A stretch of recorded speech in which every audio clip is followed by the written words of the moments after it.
So today I'm going to be doing a deep condition and a 3-strand twist out. So these two are the products that I'm using, and after I put it in, I detangled it, put the cap on, and I had to sit for an hour with it on. I am using L&L's smoothing foam. This foam right here is like top tier. I do put a conditioner in my hair before I do it, but when I tell you this makes my hair so soft and smooth, and you don't even need that much. And just look at it, like it just does everything that it needs to do, and it just very much so gives.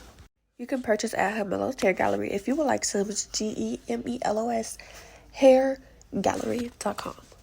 So here I'm just showing you exactly how to do a 3-strand twist. So it's almost like a 2-strand twist, but instead of 2, you have 3. So just every one I have, I'm wrapping it over the next one now.